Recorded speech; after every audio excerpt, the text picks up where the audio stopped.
नमस्कार विद्यार्थ्यांनो, माझे नाव माधुरी राजभर आहे. मी तुम्हाला हिंदी हा विषय शिकवणार आहे. आज विद्यालय तुमच्या स्वागत करत आहे. आज जो आपल्या समोर व्याकरणचा धडा आलेला आहे त्याचं नाव काय? व्याकरणचा संधी आणि याचा हा दुसरा सीझन आहे. तर पहिल्या सीझन मध्ये आपण काय बघितले की यांची परिभाषा आणि काही प्रकार पाहिले. तर याबद्दल इथे काय पाहणार आहे आपण? चला बघूया. बघा, आता इथे आपण पाहणार आहे व्यंजन संधी. काय आहे? व्यंजन संधी तुमच्या समोर आलेला आहे व्यंजन संधी. तर व्यंजन संधी काय आहे? चला बघूया. जब किसी व्यंजन के बाद कोई स्वर या व्यंजन आता है, जेव्हा कोणताही व्यंजन चे बाद म्हणजे कोणताही व्यंजनचे पुन्हा स्वर व्यंजन असं येत आहे और दोनों के मेल से जो परिवर्तन होता है आणि दोघांचं जे मेल आहे त्याबद्दल जो पण परिवर्तन होते त्यांना आपण व्यंजन संधी असंही म्हणतं. त्यांना आपण काय म्हणतात? व्यंजन संधी असंही म्हणतं. पुन्हा सांगत आहे मी, नीटप्रमाणे ऐकून घ्या.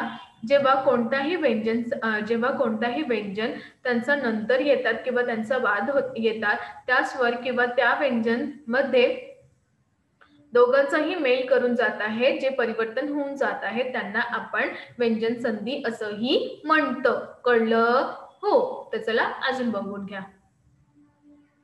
बघा, आता आपण पाहणार आहे की व्यंजन संधी यांचे काही नियम आहे. काय पाहणार आहे आपण? की व्यंजन संधी यांचा काही नियम आहे. तर पहिला काय आहे? वर्ण के पहले वर्ण का तीसरे वर्ण से परिवर्तन. वर्ण जे आहे त्यांचं पहिले वर्ण आहे त्यांचं तिसरे वर्णातून परिवर्तन होऊन जात आहे. जसं यदि क च ट, नीटप्रमाणे ऐकून घ्या. क च ट त प के बाद किसी वर्ग का तिसरा या चौथा व्यंजन, हा जे दिलेले आहे त्याला नीटप्रमाणे ऐकून घ्या. क च ट त प यांचा जे बाद म्हणजे यांचा जे मागे जे वर्ग येतात त्यांचा तिसरा किंवा चौथा व्यंजन आहे. जसं नीटप्रमाणे ऐकून घ्या. घ घ ज झ ड ढ द ध ब भ अथवा य र ल व ह या कोई स्वर आ गए तो वर्ग का पहला वर्ण अपने ही वर्ग के तीसरे वर्ण में बदल जाता है. कळलं? हा कोणताही स्वर येतात त्या वर्गातून पहिला वर्ण किंवा आपला कोणताही वर्ग जे तिसऱ्या वर्णातून आले ते बदलून जाणार आहे. जसं क आणि घ. कसं? क आणि ग. तर क आणि ग मध्ये कसं परिवर्तन होऊन जात आहे? दिक धन गज म्हणजे दिग्गज. वाक धन दत्ता म्हणजे वाग्य दत्ता. आणि इथे तुम्ही बघणार च धन ज, तर अ धन अंत म्हणजे अंजत. अच धन अब्बू म्हणजे अजंबू. तर याप्रमाणे इथे बघणार तुम्ही द धन ड म्हणजे सट धन आनंद म्हणजे सडा नन. काय येणार? सडा नन. इथे बघणार सट धन दर्शन म्हणजे सट धन दर्शन. तर याप्रमाणे तुम्ही इथे बघणार ततधन भव म्हणजे तद्भव आणि इथे बघणार जगतधन ईश म्हणजे जगदीश. तर याप्रमाणे तुम्ही बघणार की हा जे वर्ण आहे त्यांचं पहिला किंवा तिसऱ्या वर्णातून कसं परिवर्तन होऊन जात आहे. कळलं? आता आपण दुसरा पाहणार आहे. इथे बघा दुसरा बद्दल तुम्ही पाहणार की वर्ग के पहले वर्ण का पाचवें वर्ण में परिवर्तन. काय पाहणार? वर्ग यामध्ये पहिला वर्ण यांचा पाचव्या वर्णातून परिवर्तन होऊन जात आहे. बघा, किसी वर्ग के पहले या तीसरे व्यंजन के बाद यदि कोई नासकीय व्यंजन है जिसका उच्चारण नाक की सहायता से होता है.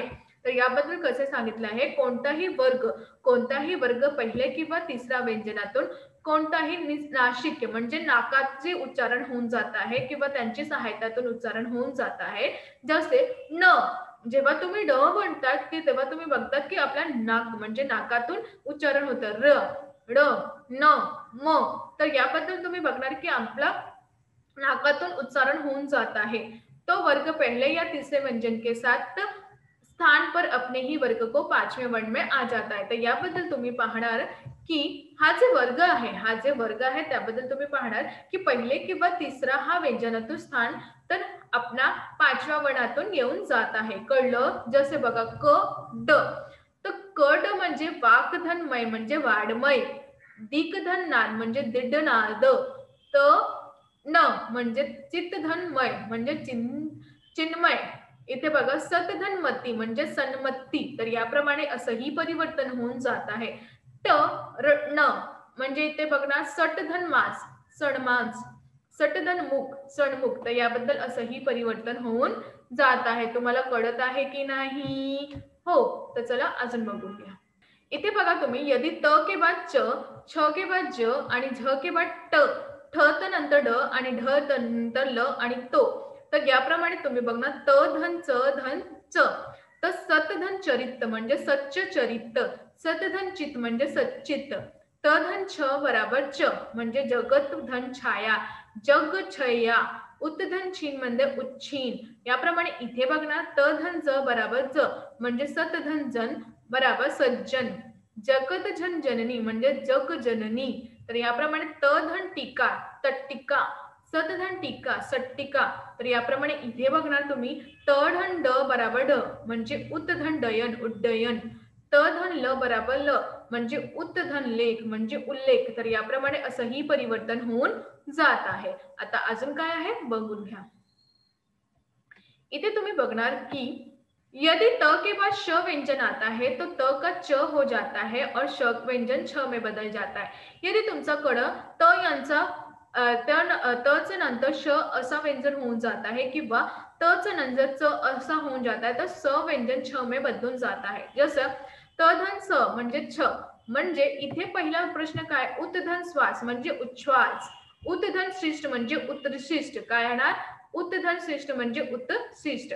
इथे बघणार पाचवा यदि त व्यंजन के बाद आता तच नंतर व्यंजन ह येऊन जाता है तो त का द हो जाता है और ह का व्यंजन ध में बदल जाता है.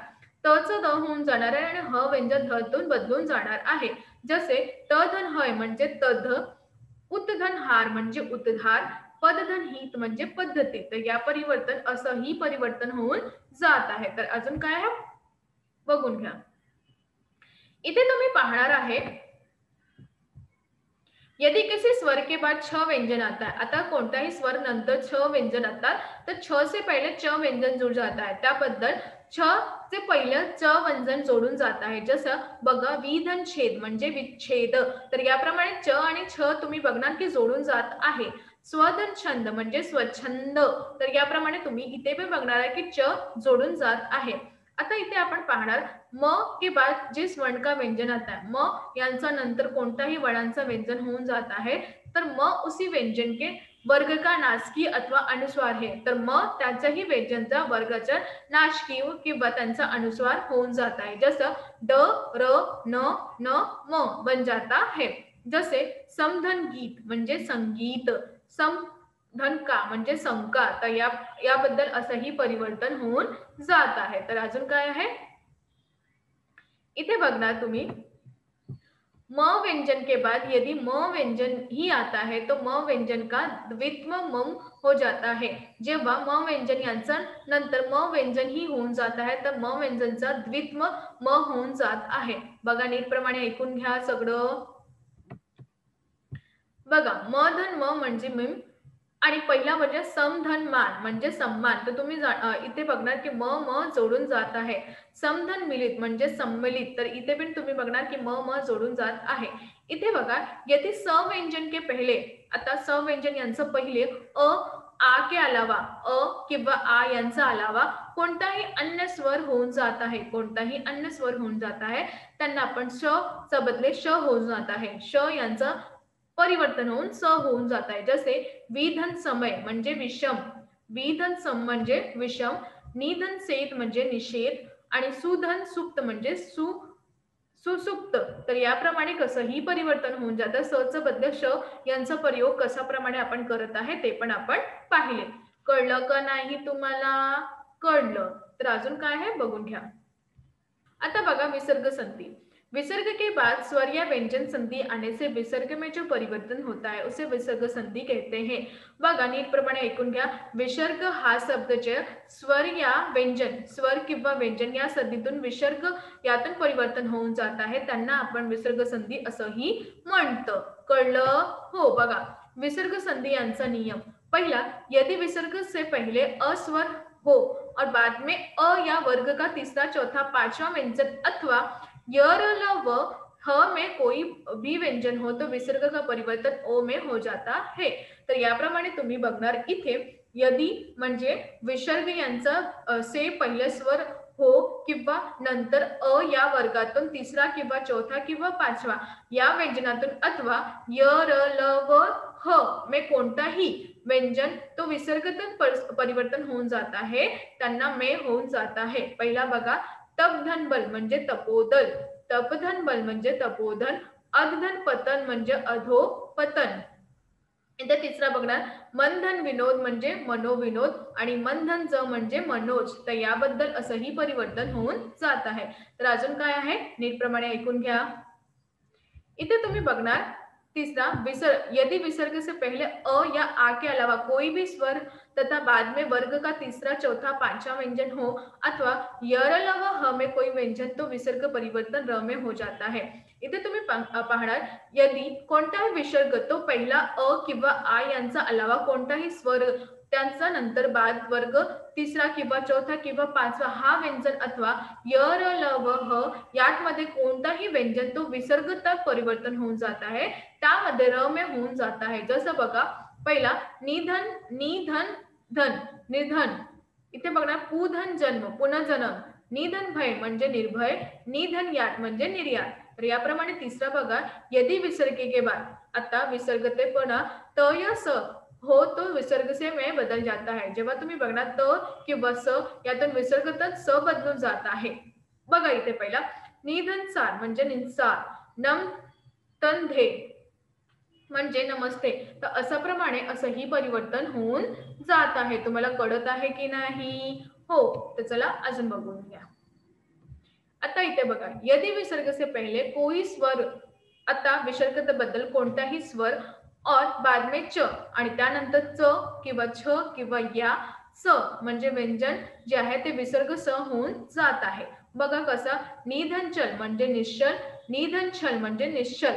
तर याप्रमाणे इथे अजून बघणार आहे, यदि विसर्ग से पहले, यदि विसर्ग यांचा पहिले ई या उ, कोणता शब्द ई या उ हो विसर्ग के बाद क ख ट ठ प फ में कोई वर्ण हो तो विसर्ग का श हो जाता है.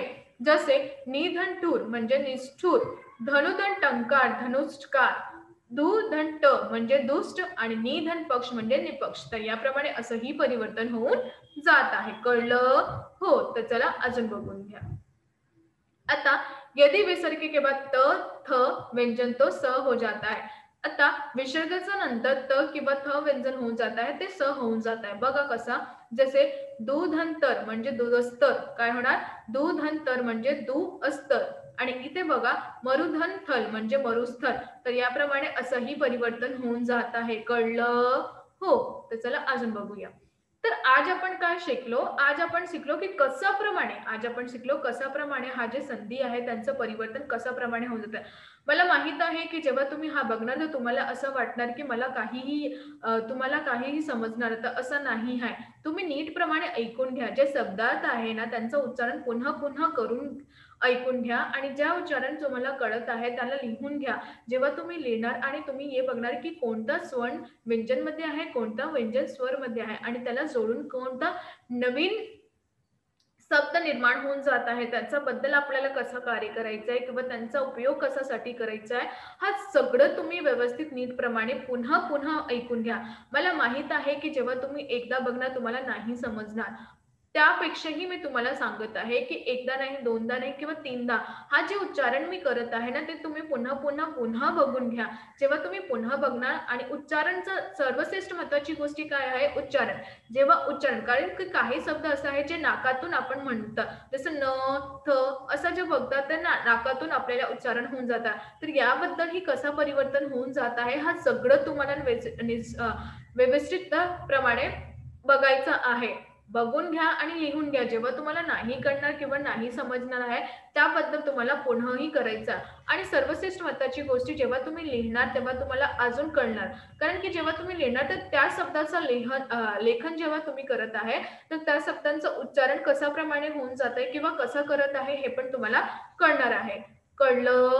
हो. तर हा सर्वश्रेष्ठ आपण इथे पाहिले, संधी हा व्याकरणच्या खूपच कठीण व्याकरण आहे, परंतु तुम्ही जेव्हा यांना समजणार तेव्हा हा तुमच्यासाठी खूपच सरळ होऊन जाणार आहे. कळलं? हो. धन्यवाद.